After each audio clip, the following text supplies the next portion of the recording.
Pentakosta ketiga. Apa yang dimaksud dengan Pentakosta ketiga? 1. Pentakosta ketiga adalah pencurahan Roh Kudus yang dahsyat di zaman now, melebihi yang terjadi di Azusa Street. 2. Pentakosta ketiga akan mengakibatkan penuaian jiwa yang terbesar dan yang terakhir sebelum Tuhan Yesus datang kembali. 3. Pentakosta ketiga akan membangkitkan generasi Yeremia, yaitu anak-anak muda yang dipenuhi Roh Kudus, cinta mati-matian kepada Tuhan Yesus, tidak kompromi terhadap dosa, dan akan bergerak untuk memenangkan jiwa. 4. Pentakosta ketiga lahir di Indonesia yang bergerak ke bangsa-bangsa. Gerakan ini dari timur ke barat dan akan kembali ke Yerusalem. 5. Pentakosta ketiga akan memberikan kuasa untuk menyelesaikan amanat agung Tuhan Yesus, dan setelah itu Tuhan Yesus datang kembali.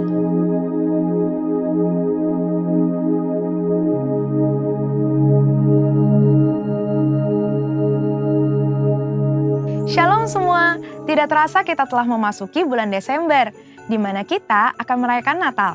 Dan sebagai umat Kristiani, Natal adalah momen untuk memperingati kelahiran Yesus Kristus, yaitu Mesias, Juru Selamat yang datang ke dunia.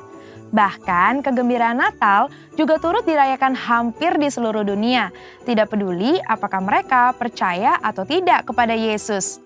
Yang menarik, dalam beberapa dekade terakhir ini, ada beberapa orang Kristen yang menentang perayaan Natal karena dianggap sebagai perayaan orang pagan atau berhala. Ada juga yang berpendapat bahwa tidak ada perintah di dalam Alkitab untuk merayakan Natal. Maka dari itu, mari kita memahami bersama arti dan esensi dari perayaan Natal yang sebenarnya. Kata Natal sendiri berasal dari bahasa Latin natalis yang artinya lahir atau kelahiran. Dan di dalam bahasa Inggris, kata Christmas berasal dari bahasa Inggris kuno, yaitu Christmasmasse atau Christmas, yang artinya penderitaan Kristus, di mana penderitaannya dimulai saat dia datang dan lahir menjadi manusia. Hal ini menunjukkan bahwa memang Natal selalu berkaitan dengan kelahiran Yesus Kristus ke dunia sebagai manusia.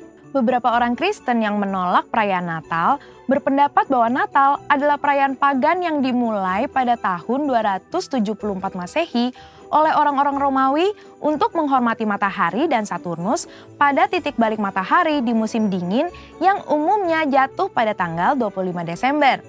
Namun, saat Kaisar Konstantinus Agung menjadi Kristen, festival Romawi ini diubah menjadi perayaan kelahiran Yesus, di mana fokus penyembahan yang tadinya kepada matahari menjadi kepada Tuhan, yaitu Sang Surya kebenaran dan Sang Surya pagi dari tempat tinggi, seperti tertulis dalam Maleakhi 3 ayat 2, Mazmur 84 ayat 2, dan Lukas 1 ayat 78. Mengganti hari raya matahari menjadi hari kelahiran Yesus Kristus bukanlah penyembahan berhala. mengenai tanggal 25 Desember sebagai hari Natal, ini adalah tanggal yang paling banyak digunakan untuk perayaan Natal gereja-gereja. Namun, ada beberapa denominasi yang merayakannya pada tanggal lain, biasanya antara awal Desember hingga Januari. Hal ini terjadi karena sulit untuk menentukan tahun, bulan, dan tanggal yang pasti kapan Yesus dilahirkan. Namun, satu hal yang pasti, Yesus benar-benar pernah dilahirkan. Gereja sendiri sudah memperingati kelahiran Yesus semenjak awal abad pertama dan kedua, sebagaimana dicatat oleh para pemimpin gereja setelah era para rasul. Artinya, ibadah Natal memperingati kelahiran Yesus justru jauh lebih dulu dari perayaan matahari atau Saturnus bangsa Romawi di abad ketiga. Pada tanggal 25 Desember 350 Masehi, Uskup Julius I dari Roma memutuskan untuk mengadakan ibadah Natal memperingati kelahiran Yesus dengan maksud menandingi festival matahari atau Saturnus Romawi. Ternyata lebih banyak orang yang menghadiri ibadah Natal di gereja-gereja. Semenjak itu, secara tradisi, orang Kristiani merayakan Natal pada tanggal 25 Desember. Melihat catatan-catatan para petinggi gereja tentang perayaan kelahiran Yesus, maka perayaan Natal pada 25 Desember bukanlah upaya kristenisasi dari festival matahari orang-orang non-Kristen. Malah mungkin sebaliknya, festival matahari adalah upaya romanisasi hari Natal. Selain itu, pendapat bahwa tidak ada perintah di dalam Alkitab untuk merayakan Natal adalah pendapat yang tidak tepat. Karena secara esensial, justru merayakan Natal adalah hal yang alkitabiah. Merayakan dan menceritakan kelahiran Yesus hingga kenaikannya harus dilakukan gereja untuk memuridkan jemaat dan memberitakan Injil Kristus, yang artinya kita sedang memberitakan firman Allah, memuliakan dan melaksanakan misi Allah. Menurut Lukas pasal 1 dan 2, ada 7 fokus Natal yang harus kita pahami. Yang pertama adalah pada kekudusan dan ketaatan, bahwa Tuhan memberikan perkenanan kepada mereka yang hidupnya benar dan tak bercacat di hadapannya. Fokus kedua adalah pada Roh Kudus, di mana urapan dan pencurahan Roh Kuduslah yang memungkinkan umat Tuhan menerima dan melakukan perbuatan baik, besar, dan ajaib. Fokus yang ketiga adalah pada mujizat dan tanda-tanda ajaib, di mana Tuhan membuktikan bahwa Ia sanggup melakukan hal-hal ajaib melampaui akal manusia. Fokus keempat kepada pujian dan penyembahan, bahwa kehadiran Allah di dalam hidup kita harus diresponi dengan penyembahan dan penyerahan diri. Fokus yang kelima adalah pada keselamatan bagi semua bangsa, di mana kedatangan Yesus Kristus adalah bagian dari rencana keselamatan Allah bagi dunia. Fokus yang keenam yaitu pada Bapa di surga yang setia pada setiap janji yang Ia buat dengan manusia. Dan yang ketujuh, fokus kepada Kristus, bahwa fakta Tuhan hadir dalam hidup kita adalah hal yang terindah karena Tuhan tidak meninggalkan kita, ada di antara kita, dan senantiasa hadir di dalam hidup kita. Merayakan Natal di tengah pandemi COVID-19 juga pastinya akan terasa sangat berbeda. Namun, ketika kita betul-betul memahami 7 fokus yang terdapat di dalam Lukas 1 dan 2, kita akan mengerti esensi Natal yang sebenarnya, yaitu merayakan Natal dengan kesederhanaan seperti yang dicontohkan Yesus pada saat Ia lahir. Bahkan, Alkitab menentang perayaan Natal yang berlebihan dan mengingatkan kita untuk terus berbagi seperti Kristus yang telah membagi hidupnya dengan kita. Percayalah bahwa terang Kristus tetap ada di dalam hidup kita, sehingga kita dapat menjalani kehidupan bersamanya. Biarlah sukacita Natal dapat kita peroleh saat kita merayakan Kristus dan kehadirannya, bahkan di tengah pandemi ini. Mari kita tetap merayakan lahirnya Yesus, Sang Mesias. Saudara, untuk penjelasan lebih lanjutnya dari tim teologi kami mengenai perayaan Natal, ornamen Natal, dan lain sebagainya, jangan lupa buka link yang ada di atas atau scan barcode yang tersedia. Selamat Hari Natal, Tuhan Yesus memberkati. Mari kita memuji Tuhan bersama, saudara. Angkat suara kita bersama. Haleluya, haleluya. Saya mau cinta Yesus. Haleluya, haleluya.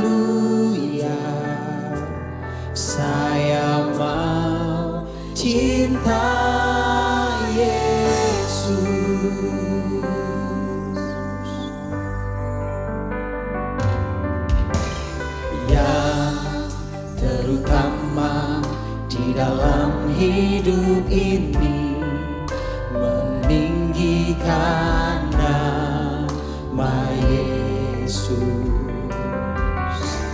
Yang terutama di dalam hidup ini, memuliakan namanya. Haleluya, haleluya, saya mau cinta Yesus. Haleluya, haleluya, saya mau cinta Yesus. Ini pujian kami Tuhan. Yang terutama di dalam hidup ini, meninggikan nama Yesus. Yang terutama di dalam hidup ini, memuliakan namanya.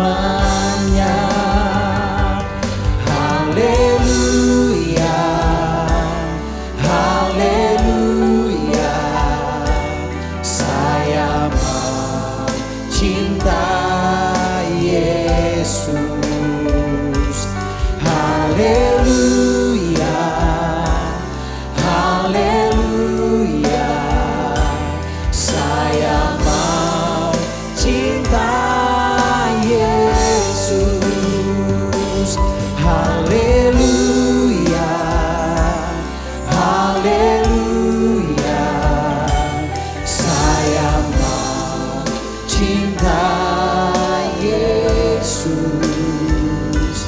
Haleluya, haleluya, saya mau cinta Yesus. Mari katakan lebih lagi bagi saudara. Haleluya, haleluya, saya mau cinta Yesus. Haleluya, haleluya, saya mau cinta Yesus. Haleluya, haleluya, saya mau cinta Yesus. Haleluya,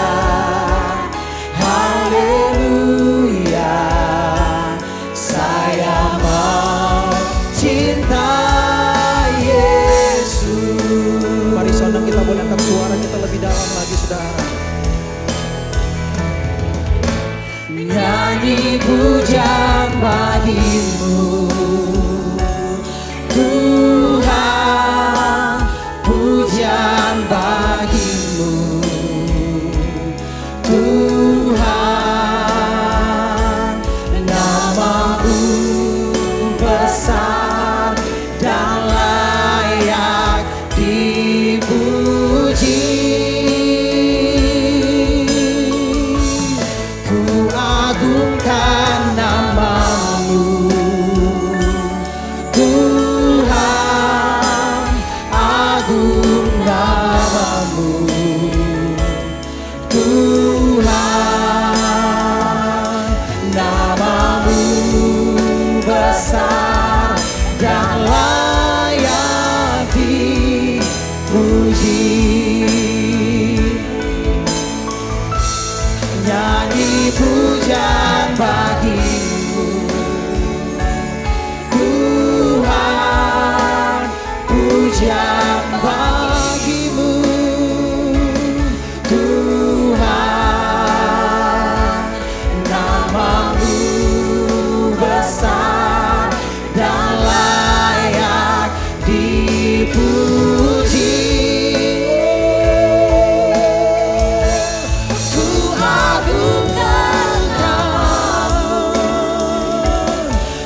Shalom Bapak Ibu Saudara yang dikasihi Tuhan Yesus, dimanapun Anda berada yang menyaksikan ibadah online pada hari ini. Saya mengucapkan selamat Natal tahun 2020. Tinggal menghitung hari, kita akan masuk di tahun 2021. Mari kita sambut tahun 2021 ini dengan ucapan syukur, sukacita. Walaupun kita mengalami masa-masa pandemi saat ini, tapi kita wajib bersyukur dan bersukacita.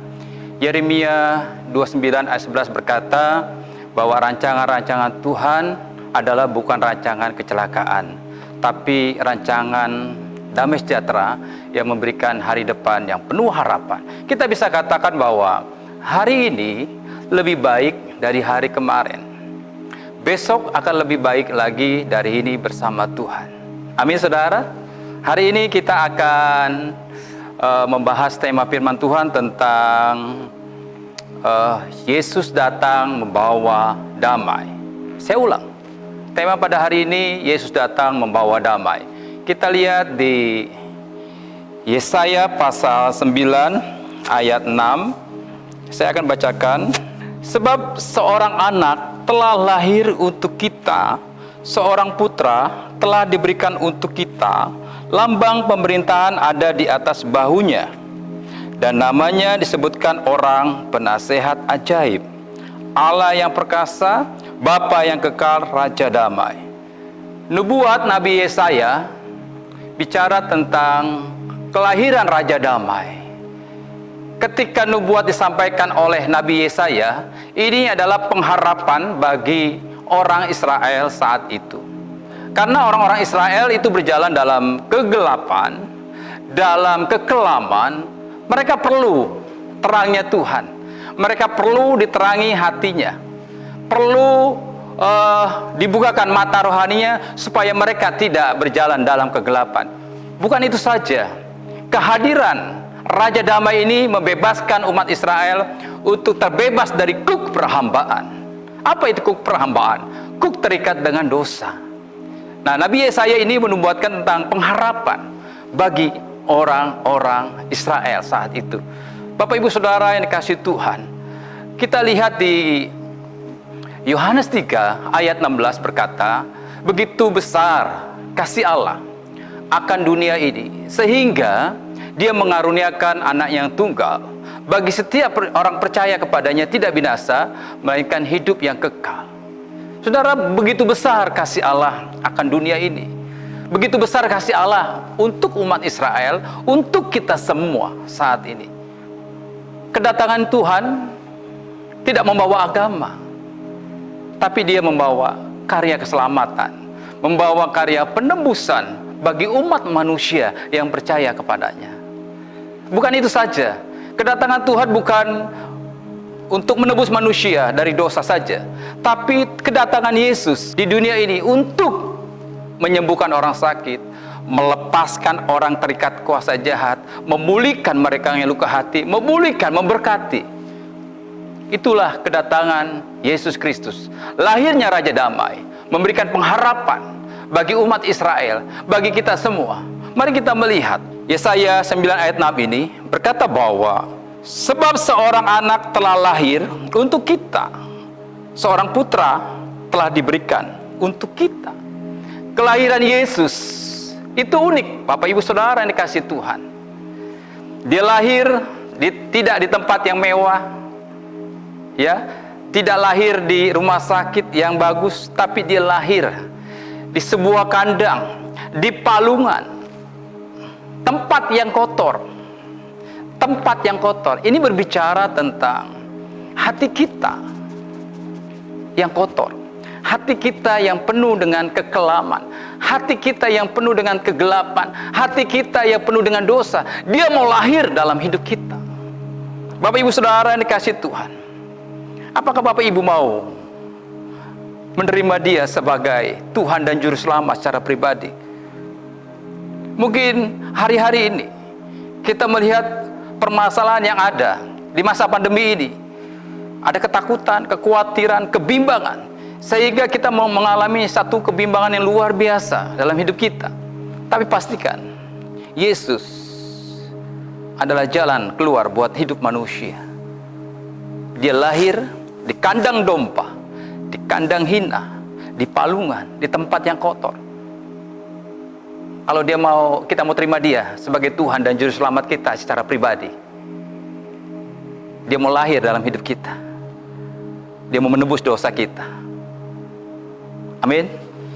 Kita lihat ayat berikutnya tentang Yesaya 9 ayat 6. Lambang pemerintahan ada di atas bahunya. Lambang pemerintahan ada di bahunya. Ini berbicara tentang Tuhan berkuasa atas alam semesta ini. Tuhan berkuasa atas dunia ini. Tuhan berkuasa atas segala-galanya. Karena dia yang menciptakan manusia, dia menciptakan makhluk hidup, dia menciptakan semua karyanya di alam semesta ini. Dia berkuasa, lambang pemerintahan ada di atas bahunya. Raja damai lahir, dia berkuasa atas waktu, atas hidup manusia. Amin. Kita lihat lagi di ayat berikutnya tentang namanya disebutkan orang penasehat ajaib. Penasehat ajaib. Penasehat ajaib berbicara tentang memberi nasihat, mengambil keputusan. Mari kita lihat di 1 Korintus 1 ayat 30. Saya bacakan Bapak Ibu Saudara yang dikasihi Tuhan. Tetapi oleh Dia kamu berada dalam Kristus Yesus, yang oleh Allah telah menjadi hikmat bagi kita, yang membenarkan dan menguduskan dan menebus kita. Saya ulang, 1 Korintus 1 ayat 30. Tetapi oleh Dia kamu berada di dalam Kristus Yesus, yang oleh Allah telah menjadi hikmat bagi kita. Ia membenarkan dan menguduskan dan menebus kita. Penasehat ajaib. Penasehat ajaib ini mengambil keputusan. Dia juga membenarkan, menguduskan dan menebus dosa kita. Kelahiran Raja Damai ini memberikan kebenaran buat hidup kita, menguduskan hidup kita, menebus dosa hidup manusia. Katakan amin. Luar biasa. Oleh karena itu Yesaya berkata kepada orang Israel bahwa ada pengharapan di dalam Tuhan. Ada jalan keluar di dalam Tuhan. Mari kita pahami ini, Bapak Ibu Saudara. Apapun masalah kita hari-hari ini, mungkin kita sulit di masa-masa pandemi ini, sulit tentang keuangan, pekerjaan, bisnis, usaha, dagang, dan sebagainya. Di dalam Yesus ada jalan keluar. Di dalam Yesus ada pengharapan. Amin. Mari kita lihat ayat selanjutnya. Dikatakan Allah yang perkasa, Bapa yang kekal, Raja damai. Allah yang perkasa, Bapa yang kekal, Raja damai.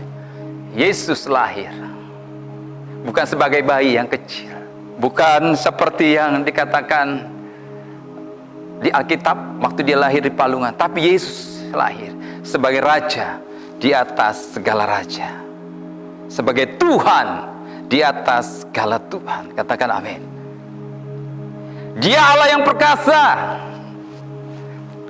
Allah yang kuat.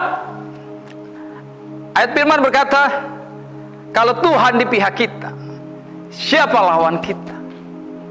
Yesus Allah yang perkasa, Allah yang kuat, tidak ada tandingannya. Amin. Allah yang perkasa. Yesus lahir bukan sebagai bayi, dia sebagai Raja di atas segala raja. Ayat selanjutnya berkata bahwa Bapa yang kekal. Wahyu berkata bahwa akulah Alfa dan Omega, yang awal dan yang akhir. Tidak terbatas. Tuhan yang mengatur semuanya. Dia yang kekal, tak terbatas. Haleluya. Bapa damai, kelahiran Raja damai, memberikan solusi buat umat manusia. Kelahiran Raja Damai memberikan pengharapan bagi manusia. Tentunya bagi orang yang percaya. Tentunya bagi orang percaya. Apapun masalah Bapak Ibu Saudara hari ini, permasalahan apa? Keluarga, permasalahan anak, usaha, bisnis, keuangan. Kelahiran Yesus sebagai Raja Damai membuka sesuatu yang tidak ada jalan keluar. Dia sanggup membuka jalan keluar. Bagi Tuhan tidak ada yang mustahil. Amin. Bagi manusia mustahil, bagi Tuhan tidak ada yang mustahil. Berapa banyak ibu saudara yang hari-hari ini mengalami tekanan begitu kuat? Mungkin masalah ekonomi, hutang piutang yang tidak sanggup kita bayar sampai hari ini. Pastikan Yesus lahir sebagai Raja Damai, memberikan ketenangan buat hidup kita. Mungkin saudara ketakutan, kebimbangan, masalah-masalah yang kita hadapi, tapi kelahiran Raja Damai membuka peluang, membuka solusi bagi hidup kita, bagi orang yang percaya. Pastikan Bapak Ibu, saya nanti akan berdoa buat Bapak Ibu. Kalau yang hari-hari ini mengalami tekanan yang begitu kuat, mengalami kekhawatiran, kebimbangan, mari hari ini saya akan berdoa. Engkau boleh angkat tangan, engkau boleh pegang yang sakit. Kalau ada bagian tubuhmu yang sakit, engkau pegang. Saya akan berdoa. Apapun masalahmu, penyakitkah, keuangankah, rumah tangga, anak, bisnis, usaha, Yesus sanggup memberikan jalan keluar. Kalau engkau nggak bisa tenang, Yesus memberikan damai, sanggup memberikan damai bagi orang yang mau percaya kepadanya. Saya akan berdoa buat Bapak Ibu Saudara di tempat ini. Tuhan Yesus, terima kasih buat kebenaran firman Tuhan. Engkau lahir menjadi Raja Damai buat setiap kami, buat setiap umat manusia. Mungkin hari-hari ini kami berjalan dalam lembah kekelaman, kegelapan. Kami tidak tahu jalan keluar. Tapi Tuhan memberi cahaya terang itu, supaya kami bisa dapat jalan keluar. Tuhan, kalau kami masih terikat dengan dosa-dosa, dengan kuk perhambaan dosa, hari ini lepaskan kami di dalam nama Yesus. Engkau sanggup memberikan kami jalan keluar. Bagi yang hadir Tuhan, melihat, mengikuti ibadah ini yang sakit, mereka memegang bagian yang sakit, sembuhkan di dalam nama Yesus. Sembuh dalam nama Yesus. Mereka terikat dengan kuasa jahat, engkau lepaskan di dalam nama Yesus. Lepas dalam nama Yesus. Lepas dalam nama Yesus. Usaha mereka, bisnis, pekerjaan Tuhan, engkau sanggup memulihkan. Engkau buka jalan keluar. Engkau sanggup Tuhan. Engkau lah memberikan pengharapan buat kami. Rumah tangga yang hari-hari ini Tuhan diambang kehancuran, perceraian, bahkan sudah bercerai, hari ini Tuhan pulihkan, satukan kembali di dalam nama Yesus. Hati Bapa kembali kepada anak-anak, hati anak kembali kepada orang tuanya. Engkau satukan rumah tangga ini Tuhan, dalam nama Yesus. Terima kasih, Natal yang indah. Yesus datang membawa damai, Yesus datang membawa sukacita. Kami mensyukuri, kami akan masuk tahun 2021. Kami tetap mengucap syukur dan bersuka cita karena Yesus ada dalam hidup kami. Terima kasih Tuhan. Bagi Bapak Ibu Saudara yang dikasih Tuhan, kalau Anda belum terima Yesus, engkau ikuti doa saya. Kau boleh angkat tangan. Tuhan Yesus, aku terima Engkau sebagai Tuhan dan Juru Selamatku. Masuklah dalam hidupku. Jadikan aku anak-Mu. Jadikan aku ahli waris-Mu. Ampuni segala dosa dan kesalahanku. Pakai aku jadi alat-Mu. Terima kasih Tuhan. Terima kasih. Dalam nama Yesus kami berdoa. Haleluya. Amin. Terima kasih Bapak Ibu Saudara yang kasih Tuhan. Tuhan Yesus memberkati. Haleluya. Puji nama Tuhan saudara, saatnya kita akan memberi. Mari beri dengan hati yang sukacita, Dan saudara jangan lupa silakan scan barcode yang ada di layar saudara. Mari bersukacita bersama-sama saudara. Hai dunia, gembiralah dan sambut rajamu. Di hatimu terimalah bersama bersyukur, bersama-sama bersyukur. Mari sekali lagi saudaraku. Hai dunia, elukanlah Rajamu penebus. Hai bumi, laut, gunung, lembah, bersoraklah terus, bersoraklah terus, bersorak-soraklah terus. Hai dunia, gembiralah dan sambut rajamu. Di hatimu terimalah bersama bersyukur, bersama-sama bersyukur, bersama-sama bersyukur, bersama-sama bersyukur. Mari kita bersukacita lebih lagi saudaraku. Haleluya.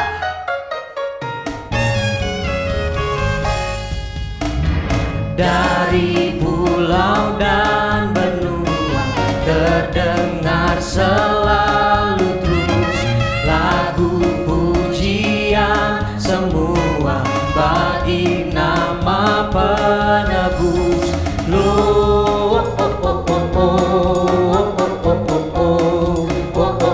Gloria in excelsis Deo.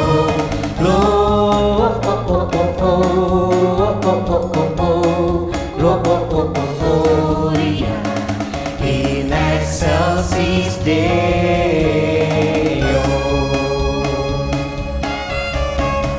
Tinggi-tinggi dalam surga tentara Tuhan yang kudus, tak lelah menyanyi juga di hadapan penebus.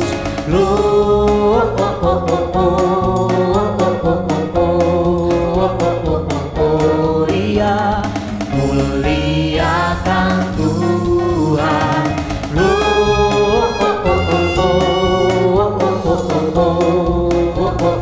Gloria, muliakan Tuhan.